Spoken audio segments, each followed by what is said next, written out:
Okay. Could each of you tell me how long you have been members at Millennium? Okay. Do you want to start, Mary?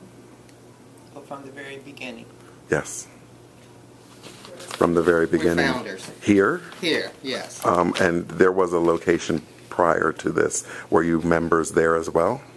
Well, we started out as a family, okay, in living rooms in a prayer meeting in my aunt's house, Sister Maggie Francis. When her living room got to be too small, we moved to what was to become our founding pastor's living room, Reverend James Franklin.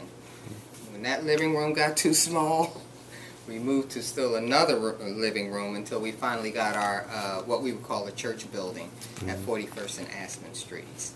Okay. Is that West Philadelphia? Yes, it's in West Philly. Okay. And just to clarify, it was a storefront, you know. Philadelphia, I don't know if they still are, but we used to be known as a city of storefront churches, you know. But then you grow, you move on. We got a larger building on 36th Street. What was our address? 535 North 36th Street. And that had been made into a church building. And from that building, we ended up across the street. So Dennis. Huh? So the original church you mentioned was in someone's living room. Yes. Approximately how many people were there? Well, it started out with 7 of us, okay? It was my aunt whose living room we were in, my mother and father, pardon me? Neighbor? Name them. Oh, name them. I'm sorry. Deacon Robert Moy and Deaconess Jean Moy.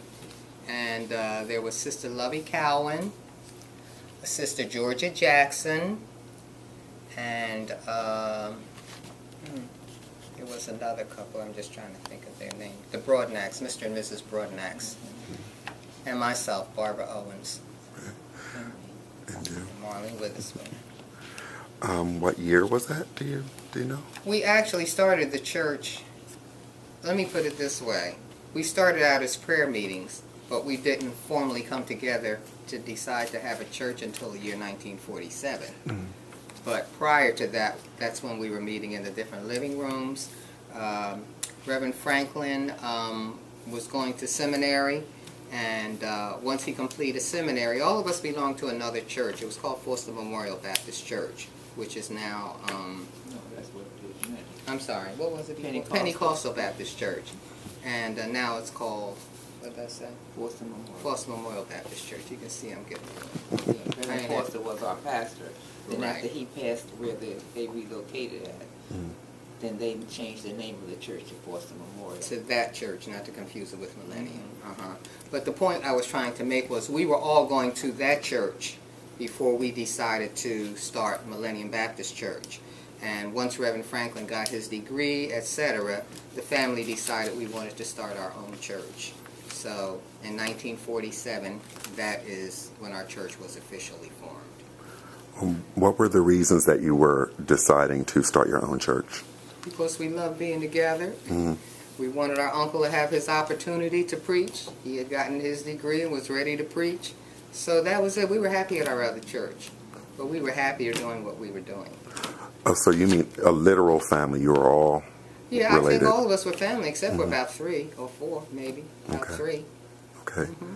Can you, I know it's a very vague question, but could you describe, the atmosphere of Philadelphia in the 1940s?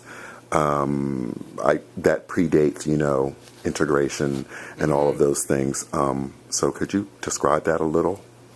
Well, I'll say my sister and I might have looked at it a little differently than most people, because all the neighborhoods that we lived in were integrated neighborhoods.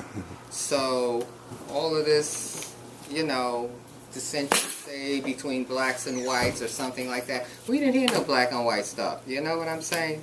There, I do recall,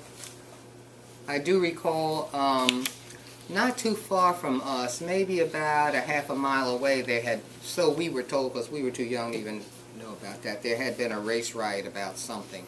I don't know what that was. But as far as my sister and I are concerned, in schools, our neighborhoods, wherever we were, we never ran into any problem, you know?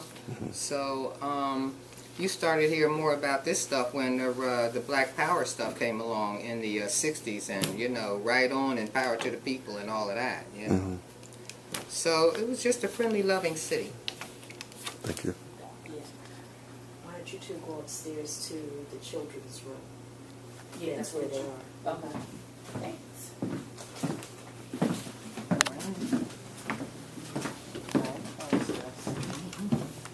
And Mrs. Powell, can you give your perspective next at that time? Are we done? Can you give your perspective next at that time? Oh, I came to Millennium in 1966, I believe. Pastor Waller had been there 1 year. They had a sign up saying 1 mile.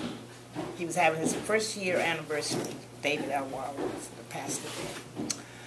And I just fell in love with Millennium.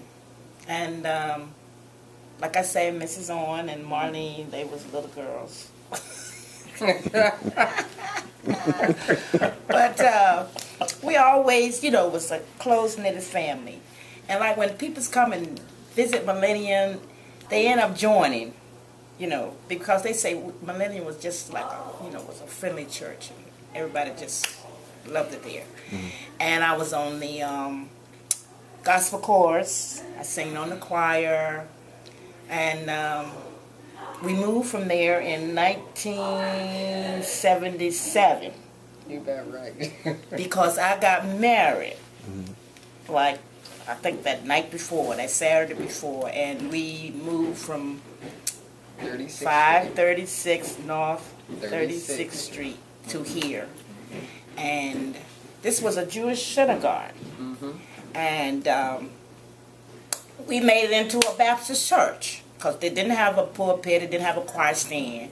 And my husband and couple more guys, Mr. Whitings and Deacon Mars and just quite all the Millennium guys. They just fixed Millennium up. They made it up. They put a choir stand up there because they had like little movie seats, the theater seat. Oh, right. Yeah, Right. and we got rid of all of them. We got, you know, seats down. Put pews. Pews in, yes. And it just was a beautiful, you know, and I just love it here. Stop the camera. Call out to the second floor and they'll tell you where they are. They're not up here yet. One of the guys is up here. He didn't go.